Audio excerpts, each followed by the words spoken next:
Look, if you think in English and you stop translating, you can speak English more fluently. And if you can speak English more fluently, you can have more conversations in English and make friends from all around the world. But why can't you stop translating from your native language to English? Problem is, whenever you start learning a new language, you will most likely learn through your mother tongue, something we call the grammar translation method. So for example, in my case, when I was learning Spanish, the teacher would tell me, Chris, to say hello in Spanish, you should say hola. To say how are you, you should say ¿Cómo estás? And so on. Of course, this method seems very natural, especially at a beginner level. However, as you start to advance more and more and you reach an intermediate level, it can start to be a problem because you become too reliant on this, and it's a habit that you can't really break. It's hard to stop doing it. So when you have conversations with native speakers, it can slow you down because you're still translating from your native language to English. All I want to do is feel comfortable in English. How can I stop translating, Chris? To begin with, you can talk to yourself in your head and keep it simple.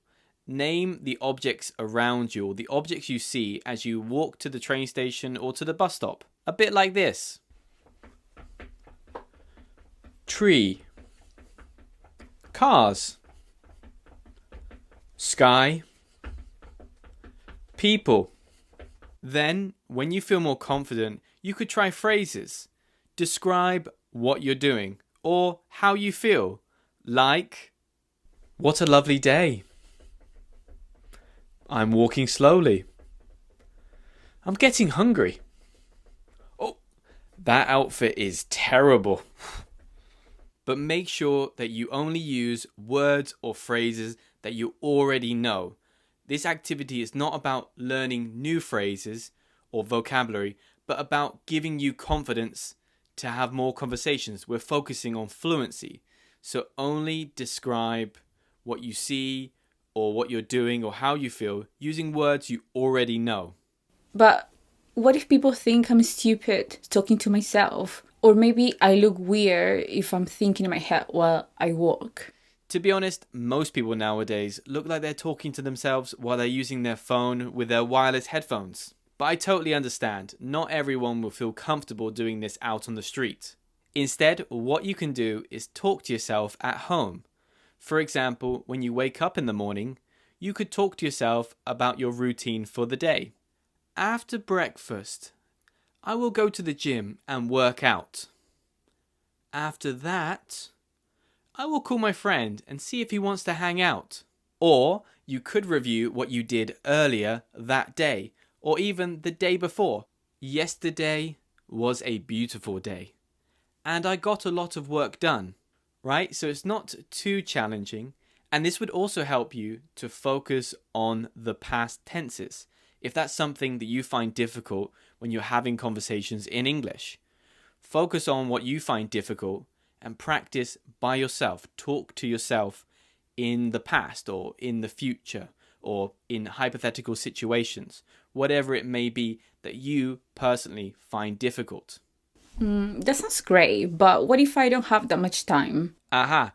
Well, in this case, I have a secret weapon. Social media.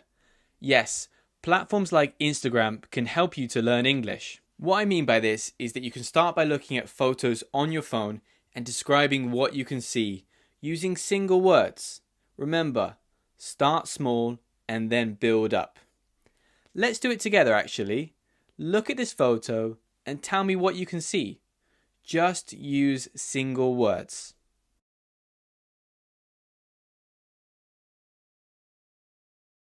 Now you probably thought of things like men, football, outside, clouds, ball, pitch. Well, those are the things I thought of anyway. This is a great, simple activity that you can do anywhere, absolutely anywhere. And you can even take it to the next level by creating longer sentences. Like, the men are playing football. They are celebrating. They look like they are friends, or they seem like friends. Now the secret is to do this as a daily habit, even just for a few minutes. You need to do a little bit and often. to help this idea of thinking in English seem more natural. Now, my next tip that can help you to think in English is to write in English. Writing in English? How would that help me to think in English? Well, when it comes to thinking in English, the active skill of writing can really help you to process your thoughts and ultimately make it easier for you to speak in English too. I like to tell my students to imagine that writing is like walking and speaking is like running.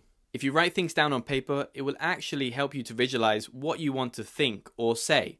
And this will allow you in return to construct longer thoughts in your head. You could simply write about your day, like, today I woke up and had a coffee because I felt tired. After that, I went to the shop to grab some milk and bread.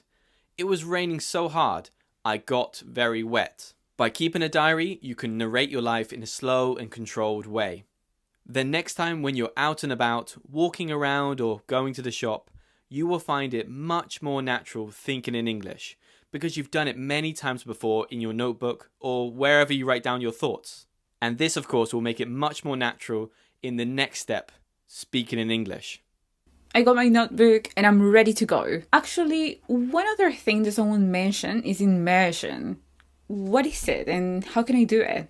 This is probably the best way to think in English. With immersion, you surround yourself with English, usually by going to an English-speaking country like the UK, the USA, Ireland, Canada, and so on. In that situation, you will hear English every day and you will have to use it yourself. This would accelerate or speed up the learning process. Of course, this might not be possible for you. Not everybody can move to another country or study abroad for a few months. However, you can create an English environment wherever you are.